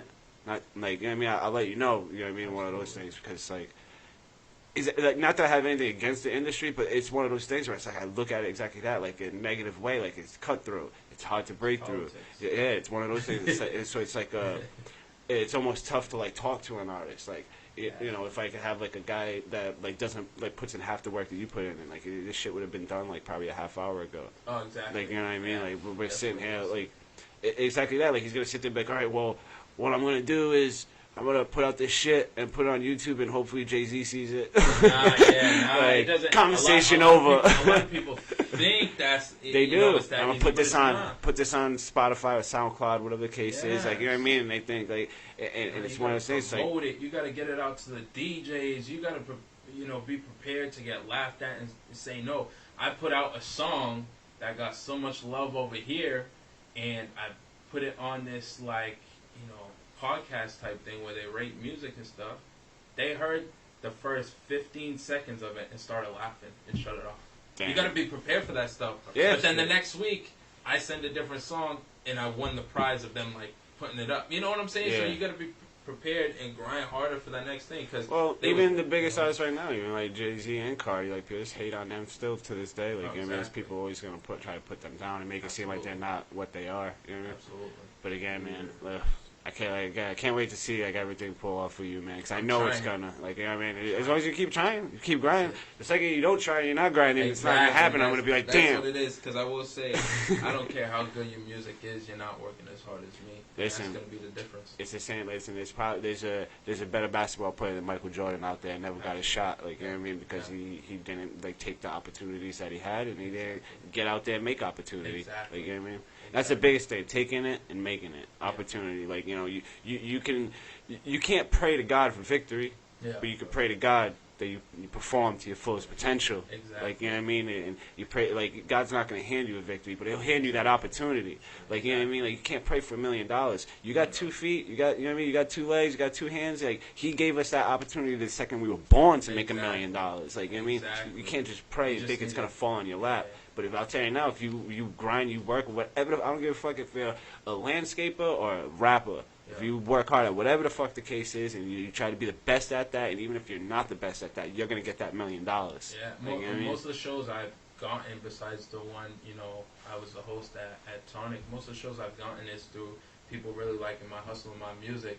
The Dita Flies and Don Q stuff, that was on like a day's notice, like, yo, your music's dope, I got this spot, you want to open up, the Little Dirt, D Biggs, he's a Fall River promoter out in Providence. I'm doing a show for him this Friday. Me and Griffey. He believes in what I'm doing. You know what I'm saying? I see D Biggs doing his thing, putting people on too, man. Exactly. It's so big and like, it's important. It's really important. Yeah, DJ Alcide. I met him through Tonic and then the Don Q D the Flyers B&B thing they had. So he's been booking me in. It's gonna be you one day showing up to fucking bars for fucking 10 minutes and getting paid fucking 5 stacks. I hope so. P&B got him. Unfortunately, the type of person I am, I would probably go out there and rock a whole set. Yeah. Just because I'm too like. But that's the thing. That's how I looked at it as the whole time I'm picturing. I'm like, yo, maybe people were screaming like encore, and he came back out and did another. Nah, he just took his sweet ass time. Yeah. Unfortunately, that's everyone's different and they just do that thing. Fortunately, fortunately, I will say, I think a lot of my success, besides my push and drive, is gonna be I'm relatable. And I'm not an asshole, because nobody loves an asshole. So nah. Give him credit, man. Except for dirty thoughts. Yeah. Right? Oh, yeah. For Kendrick, man. You don't freestyle? You don't hit no bars? No, you don't want to hear me, man. I don't rap, man. That's all him, man. I call myself the broke P. Diddy. I like to entertain people, but when it comes to rapping, all him, man. I don't even try to act like. I say you're the Diddy to his Biggie, you're the proof to his Eminem, bro. him and my brother. My brother, my brother, again, really, but my brother helped me with this equipment too. He gave me mics, man. Before I had the mics, and I mean, my family's awesome. I try to stay super tight with them. Even my youngest brother, Darnell, he helps push my stuff because he's at Durfee High School now. It's huge. I got little nephews that I hope fucking their little shithead friends watch it too. Yeah. So the crazy thing, I do want to get somebody young like that on here, and exactly that. Just talk about what the fuck an 18-year-old kid is thinking about these days, after high school. Oh yeah. Definitely want different when I was in Durfee, man. When I was in Durfee, man, the shit was. It was only it was 4 blocks. I know now it's 7 periods, 8 periods, all that noise. When I was in there, it was 4 blocks, and fucking classes were 2 hours long, and it was like gangster's paradise in there. It was fucking, you know what I mean? It was bad. Yeah. It was really, really bad news. Yeah. Oh yeah. It sucked. It sucked, but if you weren't a punk, if you weren't no punk, if you weren't a bitch, you got through and you handled yourself fine. That's what it is. I feel because when I walk through the city, I'll tell people I'm good. Yeah. Not because I'm this big gangster or Tony Montana. Nah, I'm not an asshole. Yeah. I'm nice to everybody, so everybody respects me because I'm nice. It gets you a long way, I grew up all around Fall River, Yeah. so I'm actually cool with not only the Bloods, the Asians, and the Crips. Yeah. I'm cool with the Dover guys, the Flint guys, Yeah. the Spanish kids, Mm-hmm. you know what I mean? And I've always stood cool with them, just not. The only time I got into a lot of fights as a kid, but it was all on some disrespect shit, Yeah. not what color you're wearing, where you are, and all that noise. It was fucking. This guy doesn't like me. Let's do it. Nah, I got you, bro. And I do I want to get a kid on here to see what it say, because I know it's not like that no more. I know the streets ain't I don't want to say street. It's hard, but it's not as hard, because back then we didn't really carry guns and knives. I remember the transition though, in high school, when people started carrying knives. Maybe it's a getting older thing. You know what I mean? I don't know. I think it is, I think it's generational changes with technology, because people were probably carrying knives and doing all this stuff we see now, but the information wasn't as accessible to us as it is now. Yeah, I say all the time. Thank God we didn't have cameras back then, dude. There could be, no way I'd be city council. There could be something crazy that just happened in China. Yeah. All I gotta do is this, and it pops up. You know what I'm saying? Yeah. If you think back then, same shit. Yeah, I'm big on. Happen now, and you just didn't hear. I'm big on going on Snapchat, like when Nipsey died. I went on Snap right away, went right to Slauson, and you know what I mean, was watching everybody's snaps from there. That shit was crazy. Very, very tough. He grinded. He did so much for his community. I was trying to be Nipsey for Halloween, but I'm bald and my beard wasn't growing as fast. Yo, rest in peace to Nip. you know, he gave me a lot of influence. I'm not gonna lie and say I was the biggest Nipsey fan because I wasn't, but you know what I always respected about him was his grind. Yeah. You know what I'm saying? He was grinding. He did it himself. You know, even though I may not like all his music like that. My little brother was a huge Nipsey fan. Yeah. Like, before everything happened, like he was watching movies with Nipsey in it. Like he knew Nipsey was gonna be big, and he didn't even know so much about Nipsey's like background, like community wise. He just liked his shit. See, that's funny. Like he had a Crenshaw shirt before he passed, like all that noise. That's what I'm trying to be over here. You know, in the sense of I do a lot of stuff besides this music. Like I help push other social people's worker, music, the social worker. I help, you know, people reach their dreams. My brother's friend, Edwin Fuentes, he's Diamond Senior. He's running the Junior Olympics. I got on the phone with Ricky Tith, who's running for city council. He's helped me with some music. I think Tiff gets in there this year. I think so. He's been working really hard. So I think it's going to be a whole cleanup, like Trot, Tiff. I think a few people get in there. Which makes it a little shittier for me if I really do try to run next year, because this is the year to do it. You know what I mean? Because they're wiping the house, and like there's going to be a whole new freaking board in there. But even then, like, say I do run next year and I don't win or anything like that, I probably still run like every year, just because I really, it's one of those that I really wanna, like, if I had the platform and like I guess the budget to like fix the city, like I would do it. Like I just sometimes I don't get it. It's like how like let's just say how we making $25 million and not like doing anything. It's like, oh, you know, we gotta, you know, these people gotta get paid this much more, and it's like, you know, $10,000 for this fucking cleanup, and it's like, what the fuck? Like, I can pay a Portuguese guy to clean that shit for $1,000. Like, you know what I mean? Like, what the hell is going on? But I don't know. That's what I mean by, like, I gotta know more about the background, how that stuff works. Because a lot of times they be just taking the highest bidder, and a lot of that shit fucks you over. Like, my parents taught me about that. Oh, yeah. Like, my dad tried to buy the Regatta before it was the Cove. Yeah, and they wouldn't give it to him because they told him, like, oh, it would be like $1 million to quarantine it and clean out everything. And my dad obviously said it wasn't worth the money. Yeah. Next thing you know, fucking somebody gave a deed to the guy, and the city paid for the quarantine. Like, we paid for that quarantine. Like, that's the shit that's gotta, like, stop. Like, you know what I mean? It's like, these dudes have the money already. They should be paying for the quarantine. And if they don't have it, then let somebody, like Joe said, he tried to buy the Regatta too, and they hit him with that. Like, you know what I mean? You know what I mean? They hit him with the same thing, and then he said the same thing. They found out that they sold it to some other dude for like pennies, bro.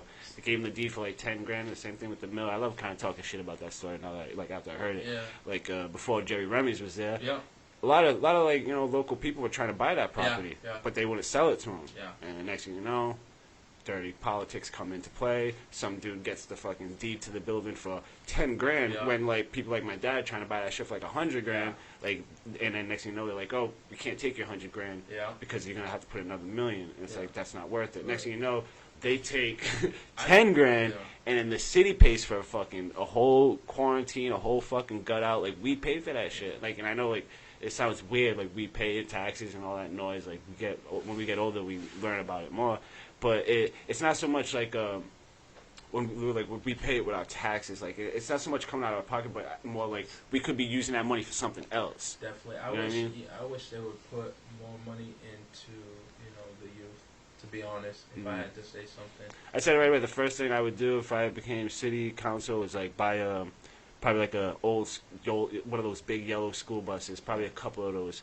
Paint that shit black, put a Falcons logo on it, and go and donate it to them. So like, because there's kids out there that want to play football. Like, I used to coach the Falcons. There's kids out there that want to play that can't make it. Yeah. That can't make it to like practices or the games. You know what I mean? Like, you get somebody like. That's pretty much like watching over the kids. Go pick them up, bring them to the thing, bring them back. Like, you know, parents are working, they can't bring their kids to practice. Like, it's stuff like that. Now, again, the next potential Michael Jordan, you know what I mean, Michael Vick, whatever the case is, like, ain't gonna get his opportunity. Which I will say, shout out to Lawrence Winslow. Hell yeah, shout out to Lawrence. That's the big homie. Don't call him Larry. No. That's family right there.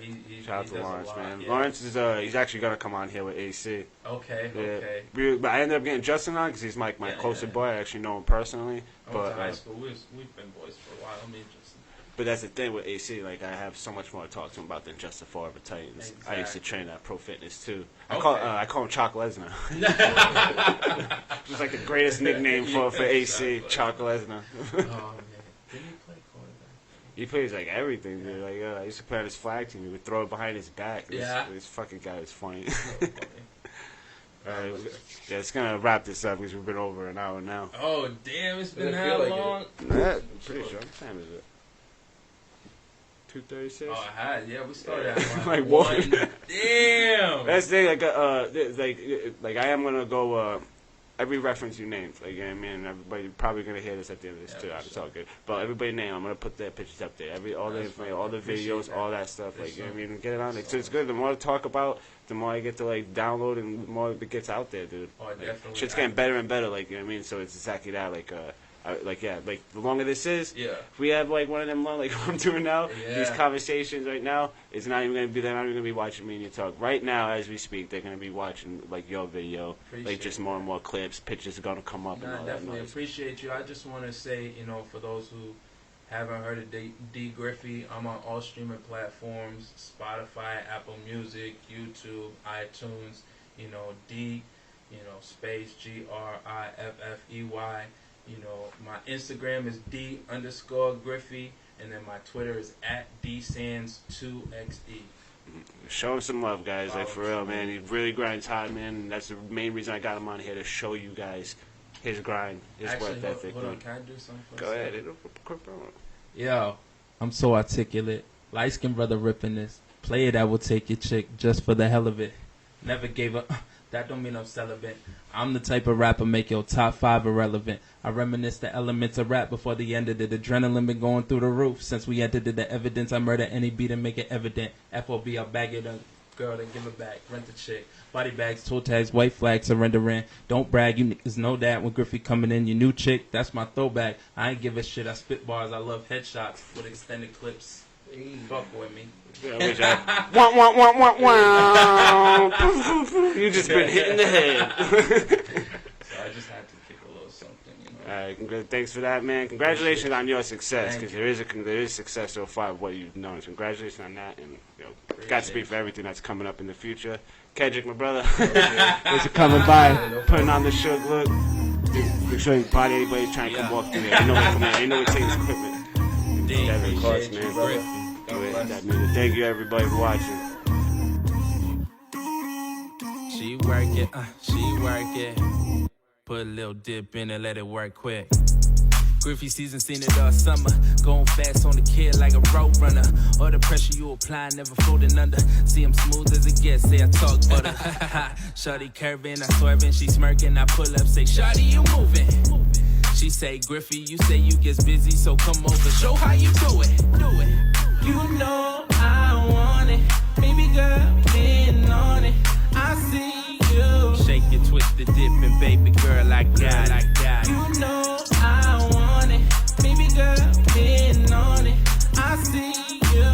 Shake it, twist the dip, and baby girl, I got it. See, she know I'm the man. Just a pretty ass nigga like initials with Japan.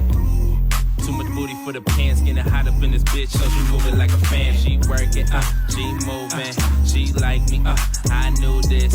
I take her, she grooving. Then she turn around, let's make a movie. Grip the hips like a steering wheel. She said you can go and feel, so you know it's real. Shawty got it full course like I'm talking meals. Feel it poking in my pants, so she know the deal. I got the juice, call it Minute Maid. She got her own, so I know she paid. Not my birthday for a minute, but the cake she bring it to me, I'ma tell her, let me get a taste. You know I want it, baby girl, been on it. I see you. Shake it, twist the dip, and baby girl, I got it.